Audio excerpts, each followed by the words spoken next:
Capítulo 6. Lição 5. Os ricos inventam dinheiro. Ontem de noite interrompi a redação e fui assistir a um programa de televisão sobre a história de um jovem chamado Alexander Graham Bell. Bell acabará de patentear o telefone e estava tendo dificuldades crescentes em função da grande demanda por seu novo invento.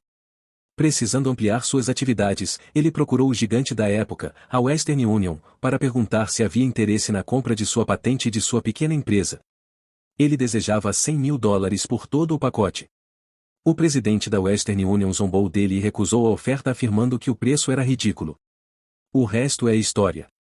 Surgiu uma indústria multibilionária e nascia a AT&T.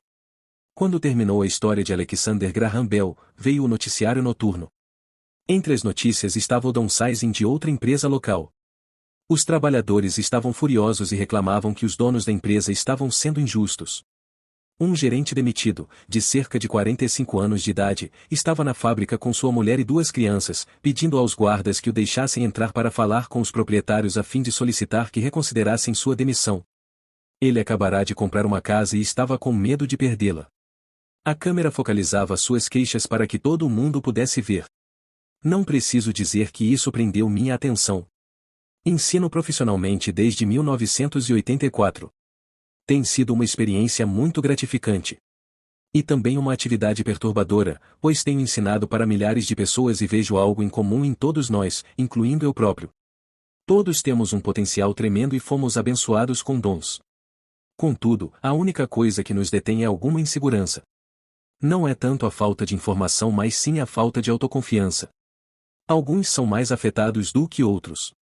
Quando saímos da escola, a maioria de nós sabe que o que conta não é tanto o título que obtivemos ou as notas que tiramos. No mundo real, fora da academia, é necessário algo mais do que simplesmente notas. Já ouvi falar de garra, ousadia, audácia, coragem, cara de pau, esperteza, tenacidade, brilho. Este fator, qualquer que seja o nome que se lhe atribui, é mais decisivo, em última instância, para nosso futuro do que as notas obtidas ao longo dos estudos. Dentro de cada um de nós há alguma dessas características. Existe também o reverso das mesmas, pessoas que, se necessário, se ajoelhariam suplicantes. Depois de passar um ano no Vietnã, como piloto da Marinha, passei a conhecer intimamente esses 2 aspectos dentro de mim. Nenhum deles é melhor do que o outro. Contudo, como professor, reconheço que são o medo excessivo e a falta de autoconfiança os grandes empecilhos à manifestação do gênio pessoal. Partia-me o coração ver estudantes que sabiam as respostas e que, no entanto, não tinham a coragem de agir em consequência.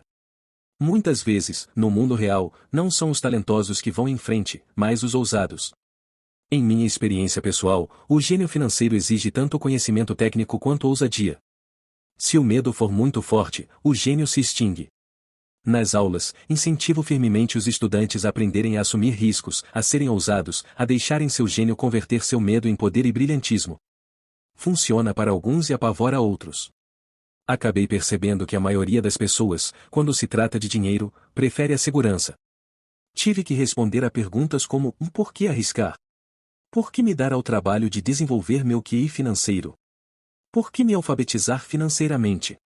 E a resposta é: para ter mais opções.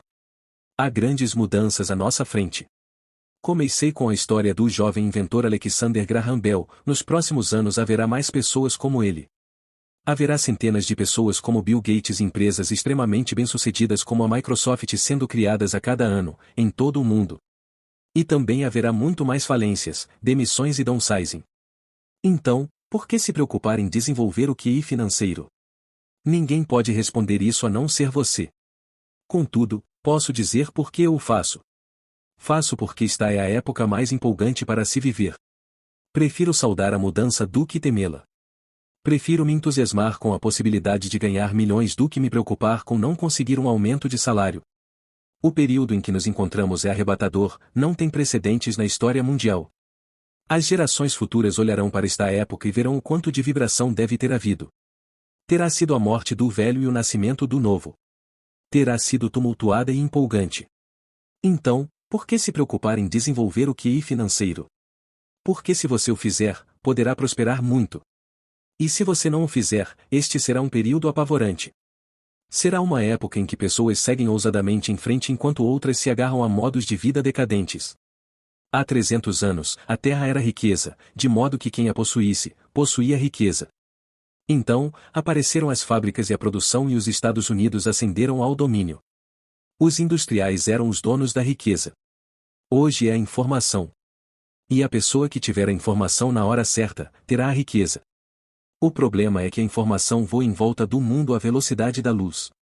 A nova riqueza não fica restrita por limites e fronteiras, como ocorria com as fábricas. As mudanças serão mais aceleradas e dramáticas. Haverá um aumento impressionante de novos multimilionários. E haverá também os que ficam para trás. Atualmente, vejo tantas pessoas com dificuldades, trabalhando mais arduamente, simplesmente porque se agarram às velhas ideias. Querem que tudo seja como era antes, resistem à mudança. Conheço pessoas que estão perdendo seus empregos e suas casas e que culpam a tecnologia, ou a economia, ou o chefe. Infelizmente, elas não percebem que elas próprias podem ser o problema. Velhas ideias são seu maior passivo. É um passivo simplesmente porque não conseguem perceber que aquela ideia ou maneira de fazer alguma coisa, que era um ativo ontem, não mais existe. Uma tarde estava ensinando a investir utilizando um jogo de tabuleiro, Cashflow, que inventei como uma ferramenta de ensino. Um amigo tinha trazido consigo uma conhecida para assistir à aula. Essa conhecida tinha se divorciado recentemente, sendo grandemente prejudicada pelo acordo feito, agora estava à procura de respostas.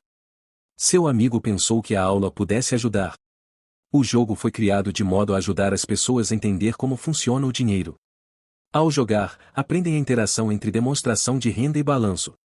Elas aprendem como o dinheiro flui, o asterisco entre os dois, e como a trajetória para a riqueza depende de aumentar o montante gerado mensalmente pela coluna de ativos até o ponto que este supere nossas despesas mensais. Uma vez atingido esse ponto, você pode abandonar a corrida dos ratos e entrar na pista de alta velocidade. Como disse, algumas pessoas odeiam o jogo, outras adoram e algumas não entendem. Essa mulher perdeu uma valiosa oportunidade de aprender. Asterisco, o autor faz aqui um trocadilho intraduzível entre o nome do jogo Cashflow, fluxo de caixa, e Cashflows, que pode ser traduzido como o dinheiro flui. M. T. Logo no começo do jogo ela tirou um cartão em que aparecia uma lancha. No início ficou feliz. Oh! Ganhei uma lancha. Então, quando o amigo tentou lhe explicar como funcionavam as contas de sua demonstração de renda e de seu balanço, ela ficou frustrada porque nunca gostara de matemática. O resto dos jogadores de sua mesa ficaram esperando enquanto o amigo lhe explicava a relação entre demonstração de renda, balanço e fluxo de caixa mensal. De repente, ela percebeu como os números se encaixavam e que a lancha estava comendo viva. No correr do jogo, também foi atingida pelo downsizing e teve um filho. Para ela foi um jogo terrível. Depois da aula, seu amigo se aproximou de mim e disse que ela estava perturbada. Viera para a aula pensando em aprender a investir e não gostara do tempo gasto com um jogo bobo. Seu amigo tentou levá-la a pensar se o jogo não teria se refletido nela de alguma forma.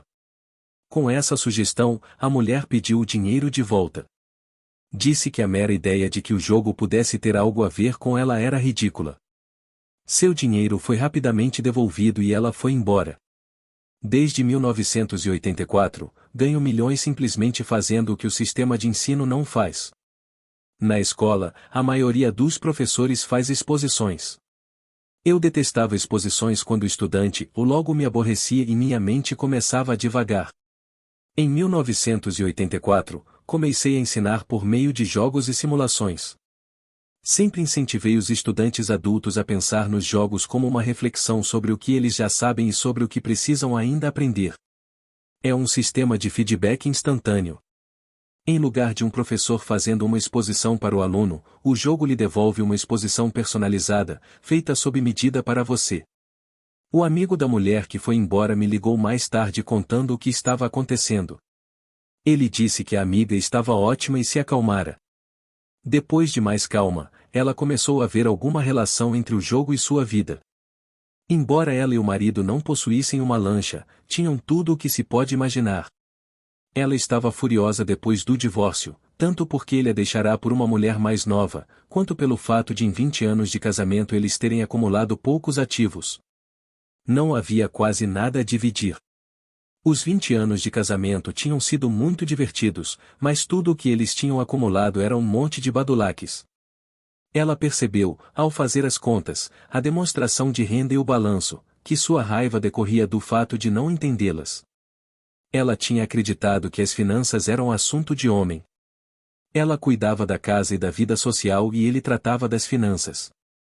Estava agora certa de que nos últimos 5 anos de casamento ele ocultara dinheiro dela. Ela estava furiosa consigo mesma por não ter visto para onde o dinheiro ia, tanto quanto por não ter descoberto a existência da outra mulher. Da mesma maneira que o jogo de tabuleiro, o mundo está sempre nos dando um feedback instantâneo. Poderíamos aprender muito se prestássemos mais atenção. Um dia, não muito tempo atrás, queixei-me com minha mulher de que a lavanderia devia ter encolhido minhas calças. Minha mulher sorriu gentilmente e cutucou minha barriga para informar que as calças não tinham encolhido, alguma coisa tinha se expandido, viu? O jogo Cachorro se destina a oferecer a cada jogador um feedback pessoal. Seu objetivo é apresentar opções. Se você tirar um cartão que o endivida, a questão é o que posso fazer agora? Quantas opções financeiras diferentes você pode imaginar? Este é o objetivo do jogo, de ensinar os jogadores a pensar e criar várias e novas opções financeiras. Já observei mais de 1000 pessoas jogarem Cachorro. Aquelas que saem da corrida dos ratos mais rapidamente são as que têm um bom conhecimento dos números e uma mente criativa do ponto de vista financeiro. Elas reconhecem as diferentes opções financeiras. As pessoas que demoram mais são as que não têm familiaridade com números e que frequentemente não entendem o poder do investimento. As pessoas ricas frequentemente são criativas e assumem riscos calculados. Há muita gente que ganha rios de dinheiro no jogo, mas não sabe o que fazer com ele. A maioria dessas pessoas também não é bem-sucedida nas finanças na vida real, todos parecem passar à sua frente. São muitos os que, apesar da quantidade de dinheiro que possuem, não progridem financeiramente. Limitar suas opções é o mesmo que agarrar-se a ideias antiquadas. Tenho um amigo, do meu tempo no 2º grau, que agora trabalha em 3 empregos. 20 anos atrás era o mais rico da minha turma. Quando a usina de açúcar local fechou, a empresa em que trabalhava quebrou junto. Na sua cabeça, ele só tinha uma opção e essa era a opção antiga, de trabalhar arduamente. O problema é que não conseguia encontrar um emprego que reconhecesse sua antiguidade na empresa quebrada. Em consequência, ele tem uma qualificação superior ao necessário no emprego atual e seu salário é, portanto, inferior. Então ele está trabalhando em 3 empregos para conseguir sobreviver. Observei pessoas que jogam Cachorro queixando-se de que as cartas não lhes oferecem as oportunidades certas ou assim, ficam paradas. Conheço quem faça isso na vida real e esperam pela oportunidade certa. Observei pessoas que tiram a carta certa mas não têm dinheiro suficiente. Então se queixam de que poderiam ter saído da corrida dos ratos se tivessem mais dinheiro e, assim, ficam paradas. Na vida real há quem faça o mesmo. Vê em todos os grandes negócios mas não tem dinheiro. E já vi pessoas tirarem uma carta com uma grande oportunidade, lê-la em voz alta e não terem ideia do que se tratava. Tenho dinheiro, a época é oportuna, tem a carta, mas não veem a chance que está à sua frente. Não conseguem ver como isso se encaixa em seu plano financeiro para sair da corrida dos ratos. E há ainda os que parecem todos esses tipos combinados. A maioria tem uma oportunidade única bem na sua frente e não consegue vê-la. Um ano depois descobre-se que todos os outros ficaram ricos. A inteligência financeira é simplesmente ter mais opções. Se as oportunidades não aparecem à sua frente, que outra coisa você pode fazer para melhorar sua posição financeira? Se uma oportunidade lhe cai do céu, e você não tem dinheiro, e o banco não lhe dá atenção, o que mais poderia fazer para essa oportunidade trabalhar a seu favor? Se seu palpite é errado e o que você esperava não acontece, como pode transformar um limão em milhões? Isso é inteligência financeira. Não é tanto o que acontece, mas quantas soluções financeiras diferentes você pode imaginar para transformar um limão em milhões. E a sua criatividade a serviço da solução de problemas financeiros. A maioria das pessoas só conhece uma solução: trabalhar arduamente, poupar e levantar empréstimos. Então, por que você quer aumentar sua inteligência financeira? Por que você quer ser o tipo de pessoa que cria sua própria sorte? Você pega o que quer que aconteça e o torna melhor. Poucas pessoas percebem que a sorte é criada do mesmo modo que o dinheiro. E se você quer ter mais sorte e criar dinheiro em lugar de trabalhar arduamente, então sua inteligência financeira é importante. Agora, se você é o tipo de pessoa que fica à espera de a coisa certa acontecer, pode esperar muito tempo. É como esperar que todas as luzes estejam verdes 5 quilômetros antes de começar a viagem. Quando éramos garotos, Mike e eu ouvíamos meu pai rico dizer que o dinheiro não é real. Pai rico de vez em quando nos lembrava como chegamos perto do segredo do dinheiro naquele primeiro dia em que começamos a fazer dinheiro ou com gesso. Os pobres e a classe média trabalham pelo dinheiro, dizia. Os ricos fazem dinheiro. Quanto mais real vocês pensarem que o dinheiro é, tanto mais arduamente trabalharão por ele. Se vocês perceberem que o dinheiro não é real, enriquecerão mais rápido. Então o que é? Era a pergunta que Mike e eu repetíamos frequentemente. O que é a moeda se não é real? O que nós concordamos que seja, era tudo o que Pai Rico respondia. O ativo mais poderoso que todos nós possuímos é nossa mente. Se for bem treinada, pode criar uma imensa riqueza no que parece ser um instante. Riqueza muito além dos sonhos de reis ou rainhas há 300 anos. Uma mente não treinada também pode criar pobreza extrema que perdura por muito tempo quando é transmitida às famílias. Na era da informação, o dinheiro cresce exponencialmente. Algumas poucas pessoas estão se tornando fabulosamente ricas a partir do nada, apenas com ideias e acordos. Se você perguntar a muitas pessoas que negociam com ações ou outros investimentos como meio de vida, elas dirão que veem isso acontecer a toda hora. Milhões podem ser ganhos instantaneamente a partir do nada. E ao dizer nada estão querendo dizer que não há dinheiro sendo trocado. Tudo é feito por um acordo, um sinal manual. No pregão, um sinal na tela de um corretor em Lisboa originado por um corretor em Toronto e de volta a Lisboa, ou um telefonema para meu corretor para comprar e outro, logo a seguir, para vender. O dinheiro não muda de mãos. Os acordos mudam. Então, por que desenvolver seu gênio financeiro? Só você pode responder a isso. Eu só posso dizer porque tenho estado desenvolvendo essa área de minha inteligência. Eu o faço porque quero ganhar dinheiro rapidamente. Não porque eu precise, mas porque quero. E um processo de aprendizado fantástico. Desenvolvo meu QI financeiro porque quero participar do maior jogo do mundo. E de minha maneira pequena, gostaria de ser parte dessa evolução sem precedentes da humanidade, a era em que os seres humanos não trabalham com seus corpos, mas apenas com suas mentes. Aliás, nestas é onde está a ação. E o que está acontecendo? E fantástico. E apavorante. E é divertido. É por isso que invisto em minha inteligência financeira, desenvolvendo o ativo mais poderoso que possuo. Quero estar junto das pessoas que se dirigem ousadamente para a frente. Não quero estar entre os que ficam para trás. Vou lhe apresentar um exemplo simples de criação de dinheiro. No início da década de 1990, a economia de Fênix estava em situação deplorável. Assistia na televisão ao O Bom Dia América ou quando um consultor financeiro começou a prever dias de desgraça e sombra. Seu conselho era o poupe seu dinheiro. Ponha $100 de lado a cada mês, dizia, e em 40 anos você será um multimilionário. Bem, fazer uma poupança mensal é uma orientação válida. E uma opção, a opção que a maioria das pessoas encamparia. O problema é o seguinte, tornando-nos cegos ao que está acontecendo à nossa volta.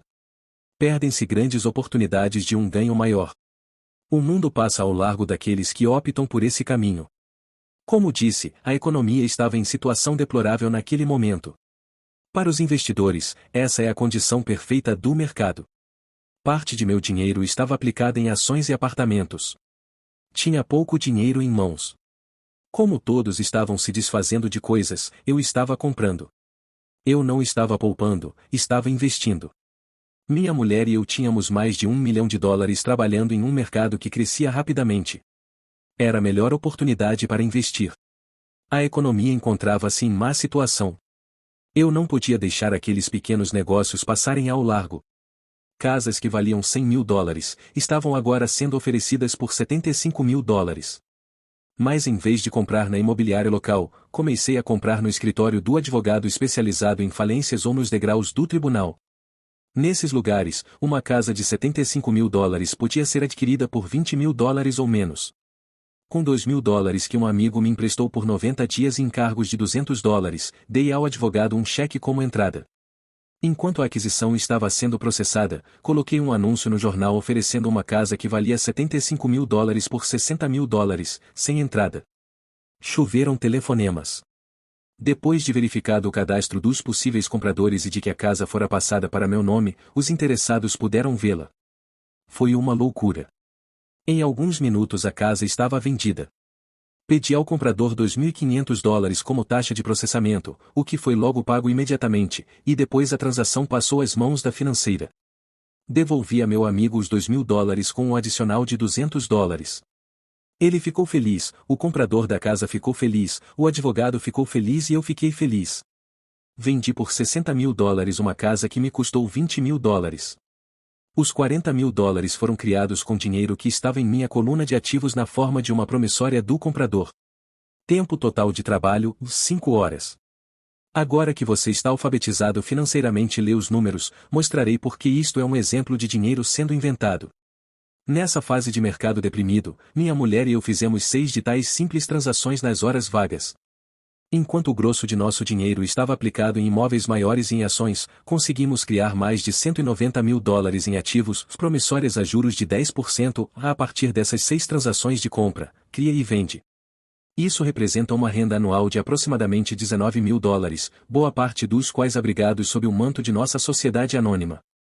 Esses $19.000 anuais se destinarão sobretudo a pagar os carros de nossa empresa, gasolina, viagens, seguros, jantares com clientes e outros. Quando o governo tributa essa renda, ela já foi gasta em despesas legalmente dedutíveis. Isso foi um exemplo simples de como o dinheiro é inventado, criado e protegido usando-se inteligência financeira. Pergunte-se quanto tempo levaria para poupar $190.000.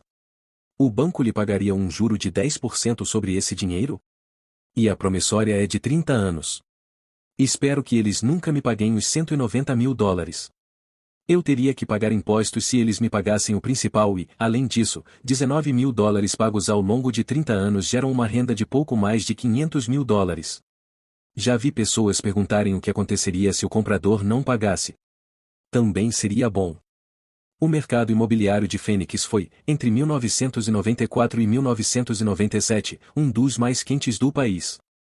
Aquela casa de $60.000 teria sido retomada e revendida por $70.000, mais outros $2.500 a título de despesas de processamento. E ainda seria um bom negócio para o novo comprador. E o processo prosseguiria. Se você lembra, a primeira vez que vendi essa casa, devolvi os $2.000, tecnicamente não pus dinheiro na transação. Meu retorno sobre o investimento, ROI, o asterisco é infinito. Esse é um exemplo de um monte de dinheiro sendo feito a partir do nada. Na segunda transação, quando revendi, eu teria posto $2.000 de meu bolso e renovado o empréstimo por 30 anos.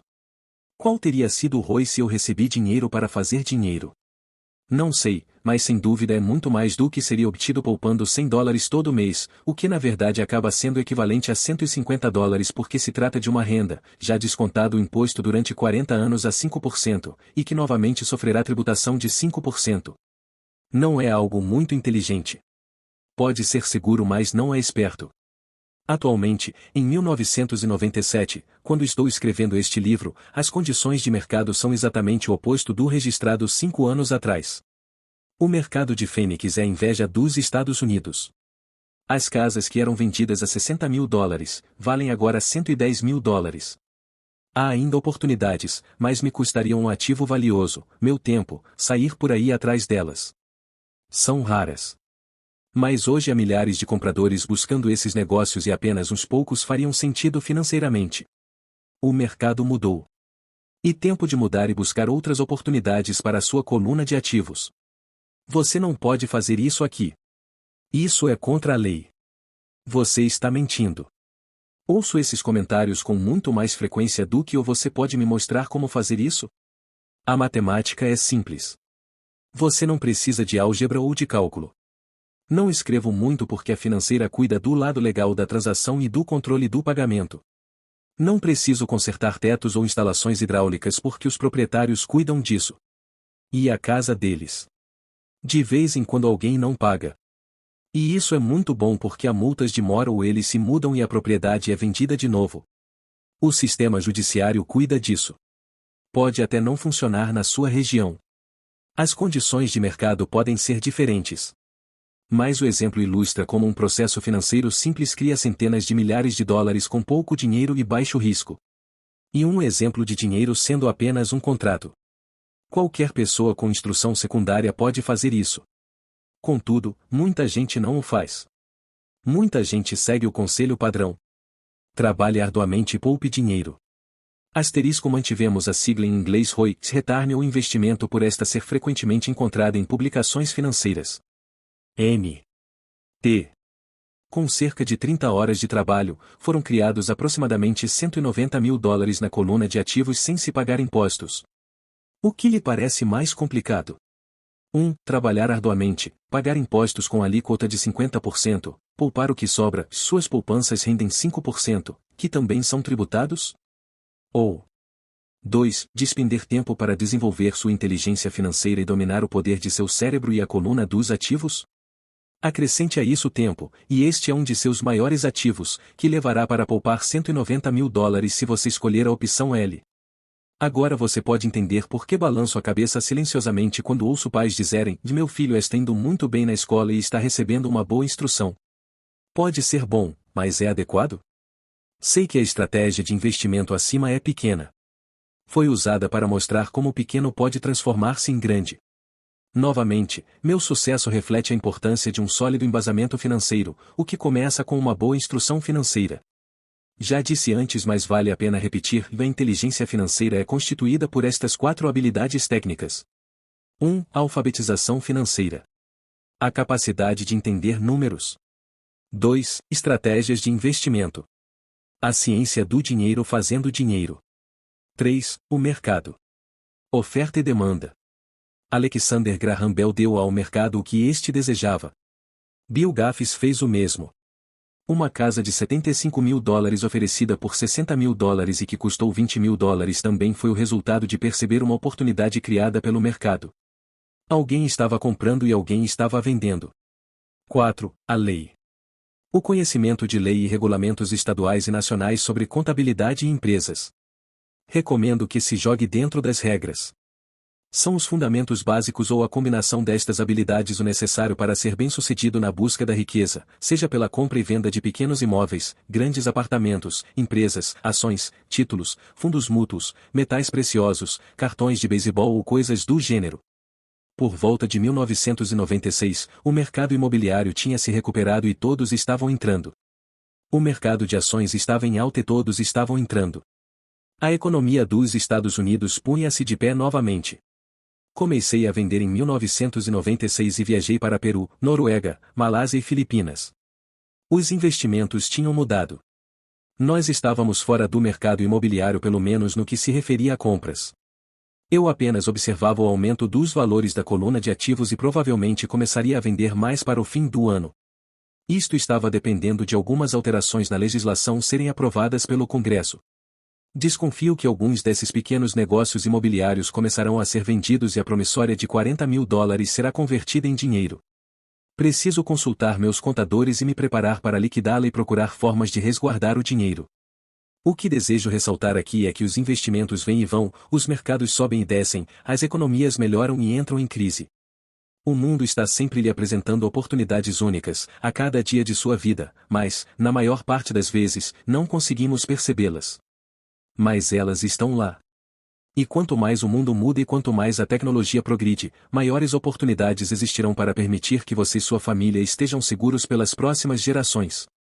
Então, por que desenvolver sua inteligência financeira? Repito, só você pode responder a isso. Sei por que eu continuo a aprender e desenvolver. Eu o faço porque sei que estão vindo mudanças. Prefiro saudar a mudança do que me agarrar ao passado. Sei que haverá expansões do mercado e crises. Quero desenvolver continuamente minha inteligência financeira porque, a cada mudança, algumas pessoas estarão de joelhos suplicando por seus empregos. Outras, entretanto, Pegarão os limões que a vida lhes dá, e ela nos dá a todos, ocasionalmente, e os transformarão em milhões. Isso é inteligência financeira. Muitas vezes me perguntam sobre os limões que transformei em milhões. Hesito, porém, em usar mais exemplos de investimentos pessoais. Hesito porque tenho medo de que pareça bravata ou autoelogio. Não é essa minha intenção. Uso os exemplos apenas como ilustração numérica e cronológica de casos concretos e simples. Uso meus exemplos porque quero que você saiba que é fácil. Torna-se mais fácil quanto mais você se familiariza com os 4 pilares da inteligência financeira. Pessoalmente, emprego 2 veículos principais para obter crescimento financeiro: de imóveis e ações de pequenas empresas. Os imóveis são a base. Todo dia meus imóveis geram um fluxo de caixa e de tanto em tanto seu valor aumenta. As ações são usadas para obter um crescimento rápido. Não recomendo nada do que faço. Os exemplos são apenas isso, exemplos. Se a oportunidade é muito complexa e eu não entendo o investimento, não o faço. Matemática simples e bom senso são tudo o de que se necessita para alcançar sucesso financeiro. Há 5 razões para usar os exemplos. 1. Inspirar as pessoas para que aprendam mais. 2. Mostrar às pessoas que tudo é fácil se o embasamento é sólido. 3. Mostrar que qualquer um pode obter uma grande fortuna. 4. Mostrar que há milhões de maneiras de atingir nossos objetivos. 5. Mostrar que isto não é ciência espacial. Em 1989, eu costumava correr numa bela região de Portland, Oregon. Era um subúrbio com lindas casas que pareciam de boneca. Eram pequenas e lindas. Eu quase que esperava encontrar na calçada Chapeuzinho Vermelho a caminho da casa da vovó. Por todo lugar havia cartazes de vende-se. O mercado de toras de madeira estava em crise, o mercado de ações acabará de entrar em colapso e a economia estava deprimida. Numa rua notei um cartaz, que parecia pregado lá há mais tempo que os outros, anunciando a venda de uma casa. Correndo por lá um dia encontrei o dono da casa que tinha um ar preocupado. "Quanto o senhor quer pela casa?" perguntei. O dono se virou e deu um sorriso desanimado. "Faça uma oferta", disse. "Está à venda há 1 ano. Ninguém mais aparece para vê-la." "Vou olhar", disse eu, e meia hora depois comprava a casa por menos $20.000 do que o proprietário pedirá originalmente. Era uma bela casinha de 2 quartos, com enfeites de madeira em todas as janelas. Sua cor era azul com detalhes cinza e fora construída em 1930. Em seu interior uma lareira de pedra. Uma casa perfeita para se alugar. Dei uma entrada de $5.000 por uma casa de $45.000, mas que realmente valia $65.000, embora ninguém quisesse comprá-la. O proprietário a desocupou em 1 semana, feliz de se ver livre dela, e logo chegou meu inquilino, um professor da escola local. Depois de pagar a hipoteca e despesas diversas, eu ficava com $40 ao fim de cada mês. Nada muito empolgante. 1 ano depois, o mercado imobiliário deprimido do Oregon começou a se recuperar. Os investidores da Califórnia, cheios de dinheiro obtido em seu mercado imobiliário ainda em expansão, estavam se deslocando para o norte comprando imóveis no Oregon e em Washington. Vendi a casinha por $95.000 a um casal californiano que achou que estava diante de uma pechincha. Meu ganho de capital de cerca de $40.000 foi empregado numa aplicação amparada pela seção 1031* e comecei a um dispositivo da legislação tributária americana que trata do adiamento do pagamento de impostos. Procurar um lugar onde pôr o dinheiro. Em 1 mês encontrei um prédio com 12 apartamentos perto da fábrica da Intel em Beaverton, Oregon. Seus donos moravam na Alemanha e não tinham ideia de quanto valia o local e, novamente, só queriam se desfazer do imóvel. Ofereci $275.000 por um prédio que valia $450.000, concordaram com $300.000, comprei e fiquei com ele por 2 anos. Utilizando o mesmo processo de troca de imóveis com tributação deferida, minha mulher e eu vendemos o prédio por $495.000 e compramos outro com 30 apartamentos, em Phoenix, Arizona. Naquela época nos mudamos para Phoenix, para sair de uma crise, e teríamos que vendê-lo de qualquer maneira. O preço do prédio de 30 apartamentos era de $875.000 com entrada de $225.000. O fluxo de caixa decorrente do aluguel dos 30 apartamentos era de pouco mais de $5.000 ao mês. O mercado de imóveis do Arizona começou a subir e, em 1996, um investidor do Colorado nos ofereceu $1,2 milhão pelo imóvel. Minha mulher e eu pensamos em vendê-lo, mas decidimos esperar para ver se a legislação relativa a ganhos de capital seria alterada pelo Congresso. Se mudasse o imóvel deveria aumentar, acredito, outros 15% ou 20%.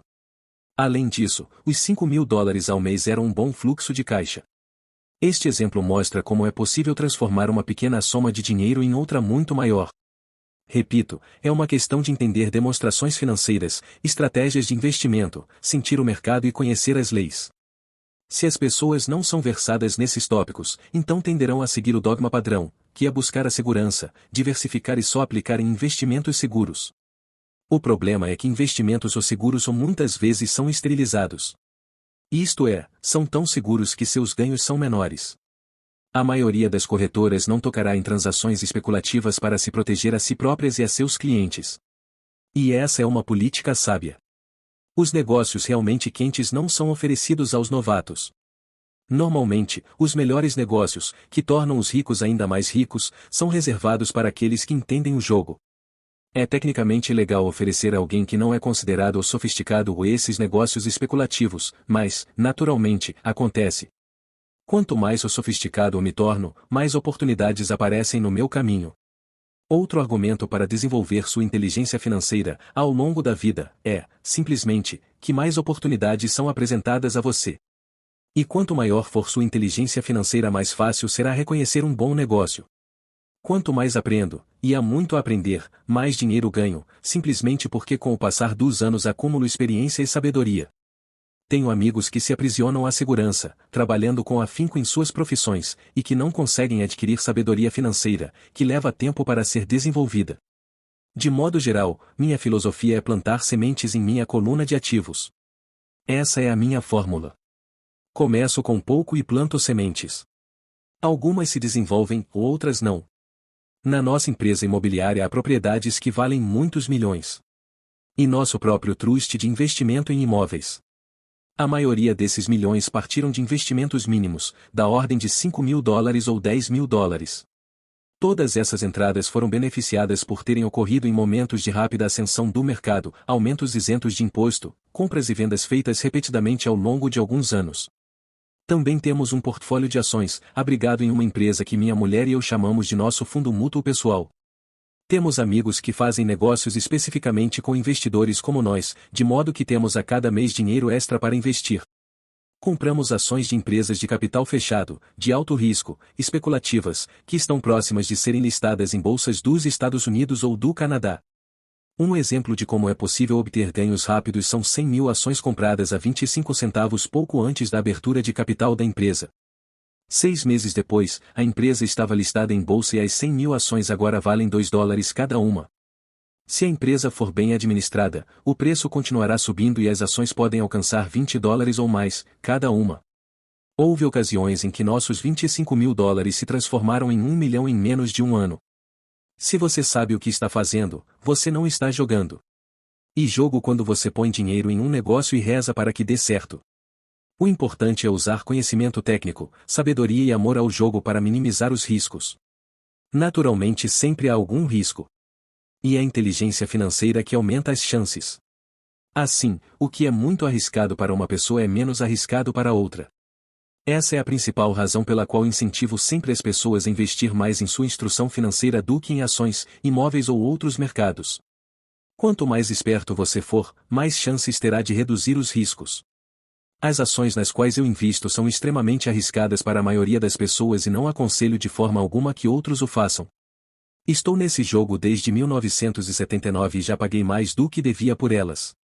Mas se você reler por que tais investimentos são um alto risco para a maioria das pessoas, poderá organizar sua vida de modo diferente, de modo a que a habilidade de pegar $25.000 e transformá-los em $1 milhão em um ano seja de baixo risco para você.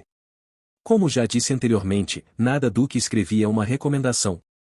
São exemplos do que é simples e possível. O que faço é café pequeno no esquema das coisas, contudo, para o indivíduo médio, uma renda de $100.000 ao ano sem fazer muita força é agradável e não muito difícil de obter. Dependendo do mercado e do quanto esperto você for, isso pode ser conseguido num prazo de 5 a 10 anos. Se mantiver suas despesas correntes em um nível modesto, $100.000 como renda adicional é bom, não importando se você trabalha. Você pode trabalhar se quiser ou tirar folga e usar o sistema tributário a seu favor e não contra você. Minha base pessoal são os imóveis. Adoro imóveis porque são estáveis e mudam devagar. Mantenho essa base sólida. O fluxo de caixa é constante e, se administrado adequadamente, tem boas chances de ter seu valor aumentado. A beleza de uma sólida base em imóveis é que ela me permite arriscar um pouco mais com as ações especulativas que compro. Se tenho grandes lucros no mercado de ações, pago o imposto sobre os ganhos de capital e reinvisto o que sobra em imóveis, garantindo assim o alicerce de meus ativos. Uma última palavra sobre imóveis. Tenho viajado por todo o mundo ensinando a investir. Em todas as cidades ouço as pessoas dizerem que não há imóveis baratos. Não é essa minha experiência. Mesmo em Nova York ou Tóquio, ou mesmo nos arredores das cidades, há pechinchas desprezadas pela maioria das pessoas. Em Singapura, que atualmente registra uma alta no preço dos imóveis, podem-se encontrar ainda pechinchas em locais não muito distantes. Logo, sempre que ouço alguém me dizer ou você não pode fazer isso aqui, respondo que talvez a afirmação adequada seja e não sei como fazer isso aqui e ainda. As grandes oportunidades não são vistas com os olhos. São vistas com a mente. Muita gente não ficará rica nunca simplesmente porque não tem o treinamento financeiro para reconhecer oportunidades que estão bem à sua frente.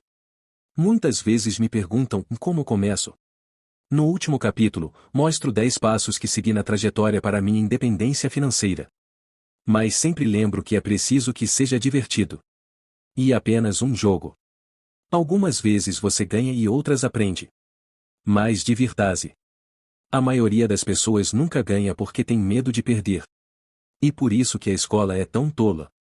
Na escola aprendemos que os erros são maus e somos punidos por cometê-los. Contudo, se você prestar atenção à maneira como os seres humanos aprendem, verá que aprendemos errando. Aprendemos a andar, caindo. Se nunca cairmos, não andaremos nunca. O mesmo quanto a andar de bicicleta. Ainda tenho cicatrizes nos joelhos, mas hoje ando de bicicleta sem pensar. O mesmo vale para enriquecer. Infelizmente, a principal razão pela qual a maioria das pessoas não é rica é por seu pavor de perder. Os vencedores não têm medo de perder. Mas os perdedores, sim. Os fracassos são parte do processo do sucesso. As pessoas que evitam os fracassos também evitam os sucessos. Penso no dinheiro de forma semelhante ao meu jogo de tênis. Jogo muito, erro, corrijo, erro mais, volto a corrigir e melhoro o meu jogo. Se eu perder o jogo, vou até a rede e aperto a mão de meu adversário, sorrio e digo: até sábado. Há 2 tipos de investidor. O primeiro e mais comum são as pessoas que compram um investimento empacotado. Eles procuram um varejista, seja uma imobiliária, seja um corretor ou um consultor financeiro e compram alguma coisa. Pode ser um fundo mútuo, um trust de investimentos imobiliários, ações ou títulos. E uma forma bem limpa e simples de investir. Pode ser comparado à pessoa que vai à loja e compra um computador direto da prateleira. 2. O segundo são os investidores que criam investimentos.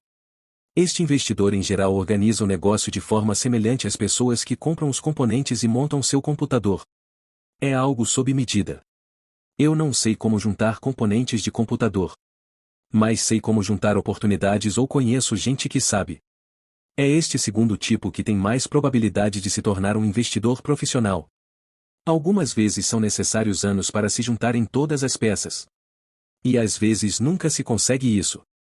Meu pai rico me incentivou a ser este tipo de investidor.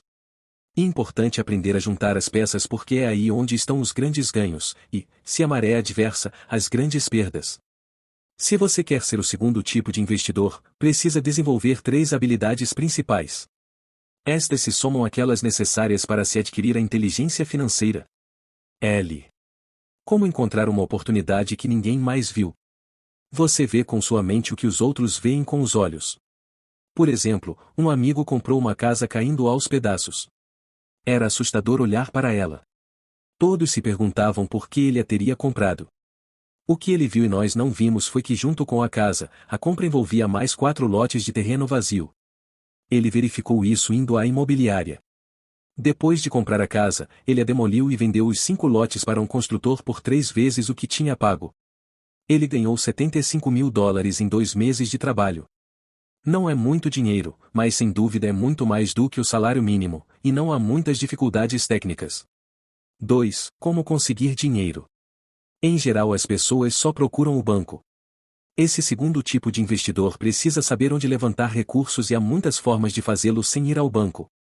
Para começar, aprendi a comprar imóveis sem precisar de banco. Não é tanto pelos imóveis, mas pela aprendizagem de como conseguir o dinheiro, o que não tem preço. Muito frequentemente ouço as pessoas dizerem ou o banco não me dá um empréstimo, ou eu não tenho dinheiro para comprar isso.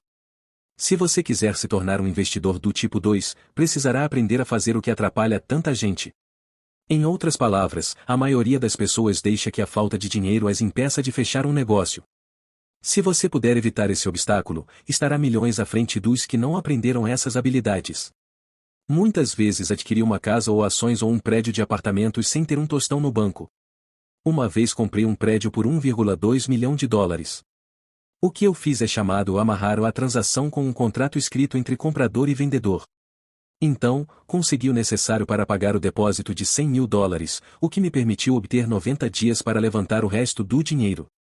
Por que eu fiz isso? Simplesmente sabia que o prédio valia 2 milhões de dólares. Nunca levantei o dinheiro.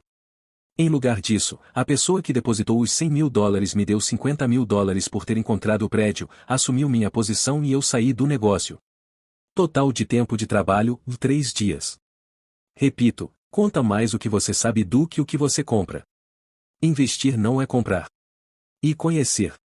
3. Como organizar pessoas espertas. Pessoas inteligentes são aquelas que trabalham com, ou contratam, uma pessoa mais inteligente do que elas. Quando você precisar de orientação, assegure-se de escolher sabiamente seu conselheiro. Há muito o que aprender, mas a recompensa pode ser astronômica. Se você não quer aprender estas habilidades, então é aconselhável ser um investidor do tipo L. Sua maior riqueza é o que você sabe. Seu maior risco é o que você não conhece. Sempre há risco, de modo que aprenda a administrá-lo em vez de evitá-lo. Gostou do vídeo? Não esqueça de curtir. Me diga aqui nos comentários qual livro você deseja ouvir, sua opinião e muito importante, não se esqueça também de se inscrever e ativar o sininho.